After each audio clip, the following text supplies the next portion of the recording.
Hello বন্ধুরা, তোমার সকলকে স্বাগতম তোমাদের চ্যানেল ডাব্লিউবি প্রাইভেট টিউশনে।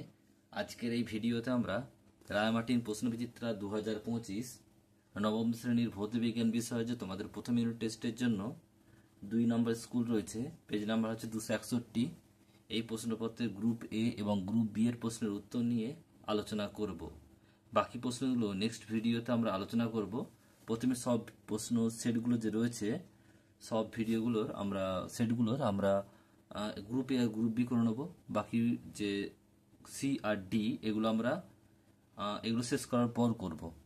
তাই তোমরা ওয়েট করো, জাস্ট পরপর ভিডিও আসবে, তাই সঙ্গে থেকো। দেখো গ্রুপ এতে কি বলছে। একের দেখা বলছে সঠিক উত্তরটি নির্বাচন করে পূর্ণবাক্যে লেখো। 1-1 এসআইতে একটি মূল একক হলো কিলোগ্রাম। নেক্সট প্রশ্ন, দৈর্ঘ্য পরিমাপের সবচেয়ে বড় একক হলো পারসেক। কার্যের মাত্রিয় সংকেত হলো অপশন নাম্বার সি m/l/2t-2। সমবেগে সমতরণে গতিশীল একটি কণার প্রাথমিক বেগ ইউ, অন্তিম বেগ ভি হলে কণাটির গড় বেগ কত হবে? Option number B u+v/2। এক হচ্ছে এমজি ভর সম্পন্ন একটি বস্তুকে এক ডাইন বল প্রয়োগ করলে বস্তুর ত্বরণ কত হবে? 10 metre per second square. Option number B. Alpha কণা হলো কি? প্রোটন। একটি ত্রিযোজী ক্যাটায়নে ইলেকট্রনের সংখ্যা 10 হলে মোলটিক পরমাণু ক্রমাঙ্ক কত হবে? 13। 3 যোগ হবে তাই। প্রদত্ত কোন পরমাণুর কেবলমাত্র একটি কক্ষপথ আছে? এটা হবে হাইড্রোজেন। নেক্সট হচ্ছে গ্রুপ বি। 2 এর দাগের একটা সত্য মিথ্যা লিখতে হবে। বলছে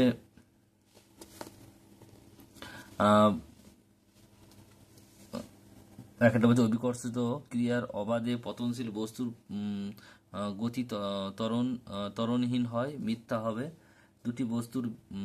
দুটি লোহার বলের ওজন 1 কেজি ও 50 কেজি। একই বেগে একই দিকে বল দুটি গতিশীল, কোন বলটি গতিজাত বেশি হবে? 50 কেজি। অথবা প্রশ্ন, নিউটনের কোন গতিসূত্র থেকে রৈখিক ভরবেগ সংরক্ষণের সূত্রটি পাওয়া যায়? তৃতীয় গতিসূত্র থেকে। নেক্সট প্রশ্ন বলছে ক্রিয়া ও প্রতিক্রিয়া পরস্পরকে ড্যাশ করতে পারে না, প্রশমিত করতে বা প্রশমিত করে সমস্থাপন করতে পারে না, সাম্যাবস্থান করতে পারে না। সাধারণ স্কেলে লঘিষ্ঠ ধ্রুবকের মান কত? 0.1। নেক্সট প্রশ্ন পরেরটা বলছে যে একটি ভৌত রাশির নাম লেখো যার মাত্রা নেই কিন্তু একক আছে। ঘনকোণ।